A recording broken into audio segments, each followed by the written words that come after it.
So I taught English for a year to kind of, I was just going to stay 1 year, like teach English and, basically extend college for a year, have fun. And then I ended up starting an ice cream truck business. Whoa. Called Mr. Well, it's a New York company called Mr. Softee Ice Cream Trucks. And I opened my roommate at University of Miami. His grandfather started this company in like the 50s in New Jersey. And I was there. He wasn't there. But out in China. So I talked to his dad, and I got the rights to open like one truck. Yeah. And a franchise, essentially. Yeah. And I opened an ice cream truck out in this town I was in Suzhou in China. And that ended up turning into more and more and more. By the end, we did 10 trucks and 2 stores. Oh, my goodness. Kind of built that out over What was the ice 10 cream years. scene like in China before you arrived? Okay, so this is why... I love this. Well, first of all, people are like, oh, like I was coming back at the time, and people were like, what are you doing? Like, that'll never work. Chinese people are lactose intolerant. That's what all these like white people were telling me in California. I'm like, I don't think they know that because it seems to be doing all right. Like, you might want to go tell them, you know? Have you checked in with them? Because it was super popular. Ice cream was. But in terms of soft serve, all they had was McDonald's and KFC had these like windows where, well, this is how popular it was. So there was McDonald's and KFC everywhere in China at that time. This is 2004, 2005. And they would sell soft serve cones, but just vanilla cones. So it was basically it. The vanilla cone thing got so popular that all the McDonald's and KFCs had to open almost like drive-through windows on the side of their restaurants, that if you wanted ice cream, you didn't even come in. You stood in that line outside, like a takeaway line, so that you wouldn't clog the restaurant for everybody else. That's crazy. And there was like a line of 20 people all the time. And these are walk-up restaurants, not in cars and stuff. Yeah. And so that's where I got the idea for Mr. Softee. I'm like, well, Mr. Softee out in New York, it's basically Dairy Queen on a truck. Yeah. So it's like dip cones, banana splits, milkshakes. But the truck drives around and plays music, and there's like, it's a big production. Yeah. And so I went to New Jersey when I was like 23 to meet with my friend's dad. And I was like, I got a great idea. We're going to do Mr. Softee in China, and you do it, and I'll be like the general manager, And he was like, what's your background in business? I was like, 0. And he's like, you major in business? I was like, nah, journalism. And he's like, well, then I'm not doing it. But he's like, but if you want to do it, you can do it. And I'll license you the rights, essentially, and give you like a deal so you don't have to pay too much up front. Yeah. And then we'll make the money back as we go. And so I did that. Got a Chinese partner, got another partner. Wow. And kind of like You were a hustler, man. Yeah, I guess. I mean, I was just thinking like, this is cool. This will be fun. Not thinking even like 2 months ahead. What was like the red tape like opening up an ice cream business in China? Was there red tape? I mean, what was that like? Yeah, it was wild.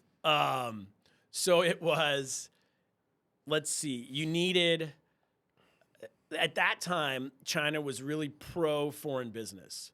So they wanted all these foreign companies to come in. Okay. This is before, they have a dictator now. This is before he was in. Yeah.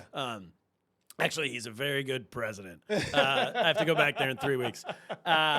He's a fine man and a wonderful human being. And people love him. That's why he keeps getting elected. Yeah. Exactly. So this is before all that. They were still one party system with no free elections, but they were friendly to the West.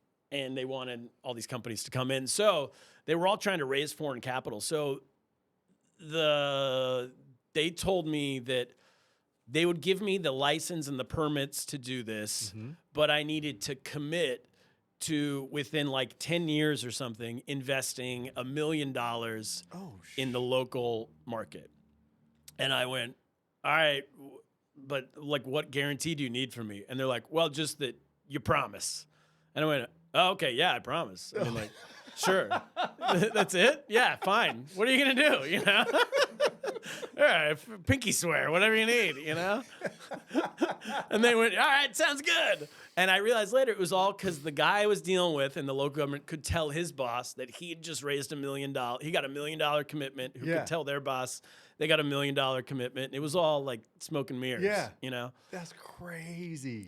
And I figured 10 years from now, either we'll have gone out of business and I'll be out of the country, or if it's still going, I probably will have raised $1 million by that point. You know? Wow. That's wild. That's crazy. Yeah. So that was the extent of the red tape. Was this a pinky swear that you'll have Put $1 million in, and then I had to go to, maybe before that, I had to go meet with all the local government officials and get permits. Or I think that once I committed the $1 million, that guy in the local government almost became my de facto agent to like help me go through all the process. Because then he could say he just raised $1 million. He was kind of on my team then. Damn. So then we had to go meet with all these like old, just cigarette smoking, Chinese, like old communist government officials.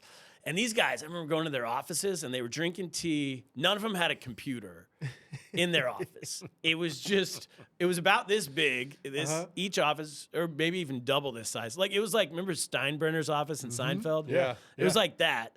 And it was just a desk, like a mahogany desk with a newspaper on it. And then tea and cigarettes. And they would just sit there, read the paper, and smoke cigarettes all day. Damn. And I have to go in and pitch Mr. Softee to them. And they had I'm like, yeah, I'm going to do an ice cream truck. And they were like, all right, what's that? And they all speak English. No, this is all in I was Chinese. about to say, this is all in Mandarin. None of us speak English. I Right? speak Mandarin. Oh, Yeah. shit, man. Yeah. This is wild. So did you speak Mandarin before going out to China? No, I just learned when I got out there. That's insane. And do you That's so Yeah. crazy, man. I mean, would you say you speak it fluently? Yeah. Man, Yeah. that's wild. Yeah. So I wasn't very good when I started. And by the time I was going to these meetings, I was maybe 2 years in to being out there. And I had been going to a university, like a local university, doing language classes 5 days a week and stuff. So I kind of got it good. And then I had a Chinese partner who would massage the rest of it, you know? Got it. And I remember sitting in this meeting and this old guy was like, all right, so you wanna sell ice cream on a truck? And I'm like, yeah. And he's like, why? Yeah. He's like, what's wrong with a store? Yeah. And I had no answer.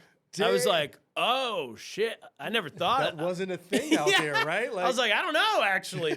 And he's like, so there's gonna be like little kids chasing around a moving vehicle. He's like, isn't this like probably a hazard of some kind? I'm like, nah. Ice cream truck, man. That's how we do it back home. Yeah. And so then I just came back and I brought him like a sizzle reel almost, like a highlight reel of trucks in America and Japan and like all around the world, and been like, see, like they think it's cool, like it's fine. And he was like, oh. And then what happened was he went home and he told his grandkids about it, and they flipped out and thought it was awesome. Yeah. So then he came back and he's like, my grandkids would love it. You need to let them on the truck. I'm like, yeah, they can get on the truck. He's like, all right, cool. And he signed off. That's So crazy. It was all that kind of stuff. Wow.